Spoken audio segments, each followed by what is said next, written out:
The North American International Championships are just around the corner, and today I'm going to be telling you guys everything you need to know about the event, where to watch, what's going to be happening, and what is the North American International Championships. Hi guys, my name is Rahul Reddy, and today we're going to be looking at everything that is related to the North American International Championships. And, well, if you don't know what that is, there are 4 international championships that happen year-round for the Pokemon TCG, VGC, Go, and Unite.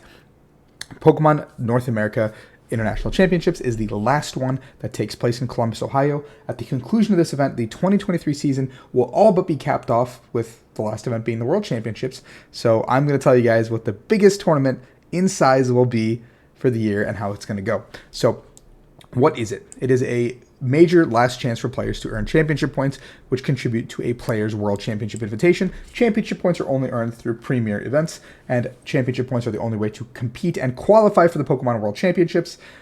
So it's a pretty big deal. This year, from Friday, June 30th to July 2nd, Sunday, we will be heading to the Greater Columbus Convention Center in Columbus, Ohio. Here's an address for all you guys that are heading out there, yada yada. Most tournaments will begin Friday on June 30th, consisting of a 3-day tournament, day 1 being where all competitors usually compete, and then a select margin of a certain record will move on to the second day of competition. Then those players will be whittled down to just 2 players that will compete on Sunday, Championship Sunday. So, pretty big stuff. There will be a Twitch stream on Twitch and a YouTube stream as well. There is a live streaming page. We're going to get to that in a second. Event registration has already taken place, so if you haven't registered, I'm sorry to say that you guys are not going to be able to compete in the tournament because all 3 divisions, all 3 games, everything has been filled up completely to capacity. But keep an eye on Twitter for stuff like this normally, and rk9.gg should be bookmarked for you guys who are planning on competing in future seasons. Now, spectator information. I think spectator badges are still available for purchasing, but they can be picked up from these times if you are a spectator. I think a lot of people, if you're just coming to watch and enjoy and hang out, it'll be a really cool experience because this is like a festival for a lot of people who love Pokemon. It's kind of like a day at Disney if you're like someone who loves Pokemon in that capacity. When I went to my first national championship in 2011, that is where I fell in love with the game. There's plenty of things to do, even if you're just a spectator, and we're going to jump right into those in a second. There are a number of side events for NAIC attendees. Various on-site activities will also be offered, including demos, the Pokemon trading card game, and latest video games. So usually they'll do a teaser if there's a new video game. There isn't a new one, but they might show the DLC off for the new Sword and Shield games. There will be demos for TCG, ways to learn how to play if you don't know how to play. I don't know if there's anything with Go, but yeah. And there is an ever popular Pokemon Center pop-up store with you can get a reservation. There are walk-ups as well, and this is not a badge required thing. You can just kind of show up and be like, hey, do you guys have time slots? And if they don't have any time slots available when you walk up, at that time you can come back later, or you can sign up ahead of time like I did. I'll show you guys how to do that as well. There's something called the Play Lab as well, a fun hands-on Pokemon TCG learning experience guided by expert players and our judges. A lot of cool staff, a lot of important people are there, and visitors won't need a badge for that. Either you can just kind of walk up and like, you give it a whirl, give it a shot, see how you feel about it, and get some swag for trying all that stuff out. So if you want to catch the action from home, if you're not going to be able to make it out there yourself, the stream will start pretty early on. This is all in Pacific Standard Time. So the stream will kick off with some of our lovely commentators, Chip Ritchie, Shelby Boo, Jeremy Jallin, Pablo Meza, and Adam Watson. If you guys have been watching streams all year round, you guys have seen these faces, you know them by now. You'll be able to catch all of the action in Pacific time starting at 9 a.m. Pacific, 9 a.m. Eastern, 6 a.m. Pacific, with day 1 Swiss rounds into day 2 Swiss rounds into top 8 and top 4. And then the finals will take place on the main channel, not Pokemon TCG, but just a Pokemon channel, where all finals will happen on one Championship Sunday channel. Now, if you are just on the main channel anyway, you're going to catch some VGC action from Adam Dorcott, Rosemary Kelly, Scott Glaza, Joe Brown, and Sierra Dawn. Same thing, same timings, and then the finals will also take place. But VGC finals take place after TCG finals, so keep that in mind. Go kicks off on Friday, 1, 2, 3, and then they have their Go finals at 9 a.m. Pacific. So Go finals are the first to kick off, led by Gabby Snyder, Will Dunphy, Caleb Peng, and Steven Sanders. So check that out. And then Unite will be done all the way on Saturday. Friday it'll kick off at 6 a.m. Pacific with Spraggles, Doob Snacks, Zoinks, and Wonder Chef kicking us off. Taking place with winners round 1, 2, and losers round 1, taking us to losers quarters to grand finals on Saturday, July 1st for the stream. So if you're catching the action from home, these are the links. This is the page you want to be keeping in your mind. You can get a Pokemon during the Pokemon World Championships if you're at home. Or sorry, not World, North American Championships. Paul Chua ended up winning victory at EUIC, and his shiny Arcanine was one of the best Pokemon on the team. So wait for the password during the broadcast. If you're catching the broadcast from home, you can get this shiny Arcanine that was part of his competitive team, redeemable until July 3rd at 5 p.m. Pacific. So you get pretty much a broken Arcanine that's shiny for you guys. And if you're a TCG player that's using Pokemon TCG Live, first off, sorry for your loss. But second off, you can get a code while watching the broadcast to get a full art Iono, a very playable, broken supporter. So check that out. It's a beautiful card that you can add to your collection, all for just watching the stream. Now, what are the side events you can do if you are someone who is not a competitor or you've done competing and you just want to kind of hang out and see what's going on? There are a lot of different handbooks and a lot of different games. For Scarlet and Violet stuff, there is a 8-player pods, something called Malamar, where their switches are turned upside down. Catch Cup, you have 30 minutes to catch and train the Pokemon you use in a 3-round tournament. Juniors, 4-player pod for younger players. And Chaos Cup for a rental team code for random use.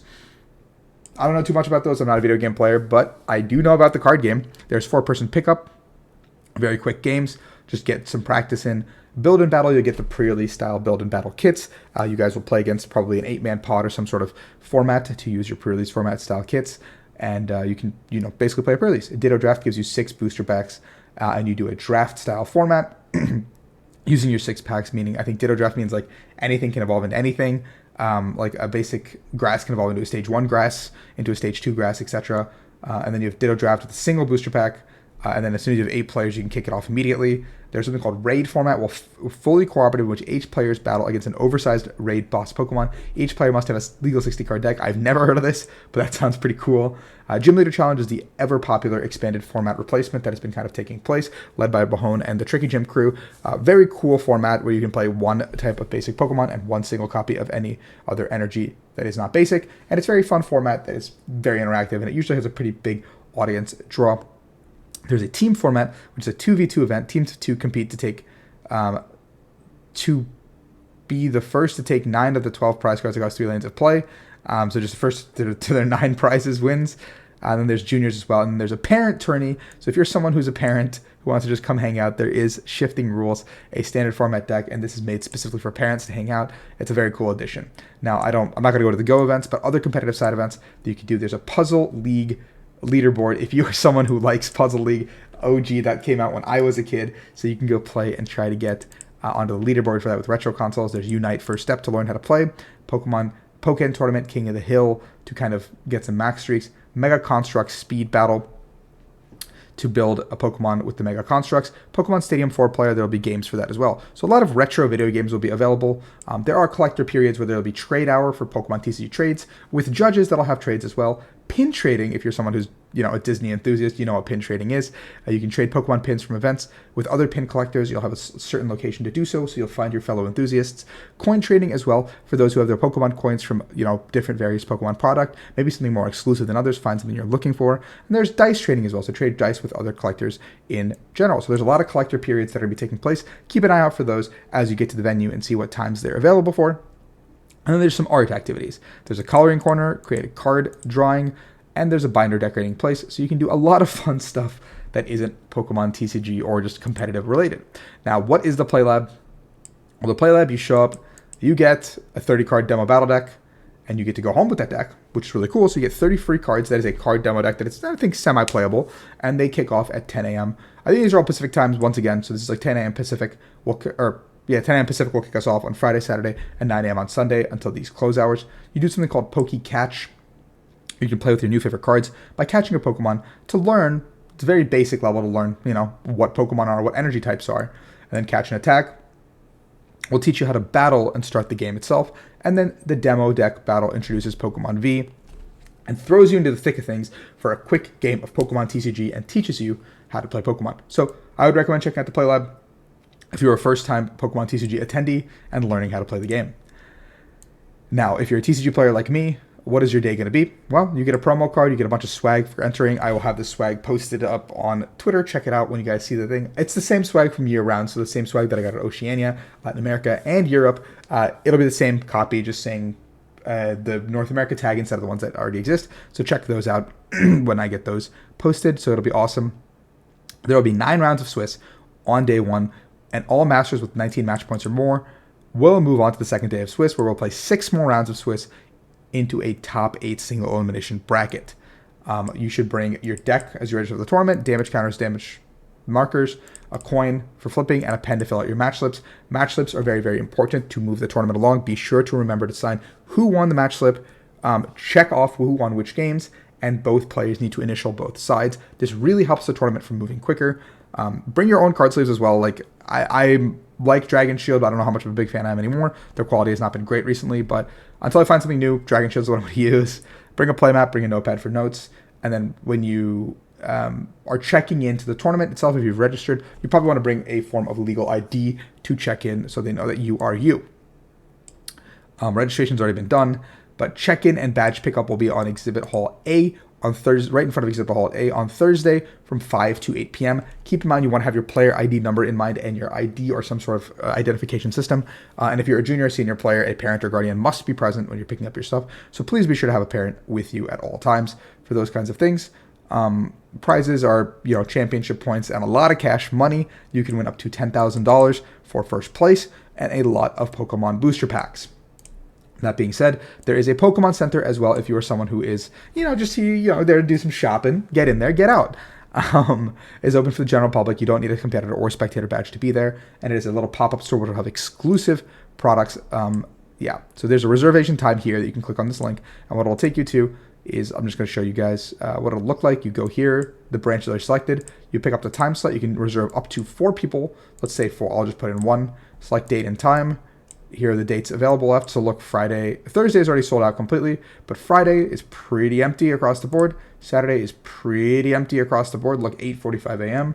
As early as that, it's open. And then Sunday, pretty empty across the board. So you can kind of sign up, like let's just pick something, and then you just got to put in your contact details. It'll send you a code to your cell phone number. You just have to confirm that you're going to be attending, and it'll send you a text. And when your appointment time is queued up, you'll get a text to go into the center. It'll come with a QR code that you have to scan when you go in. So very simple stuff. And the pop-up shop has amazing stuff. A lot of stuff you'll see on the Pokemon Center website, and a lot of exclusive products as well. Now, what are some frequently asked questions? Let's just go through this together. What happens if you lose your badge? Come to customer desk for more information for the steps. I assume those replace your badge or make sure you have some way to get back in.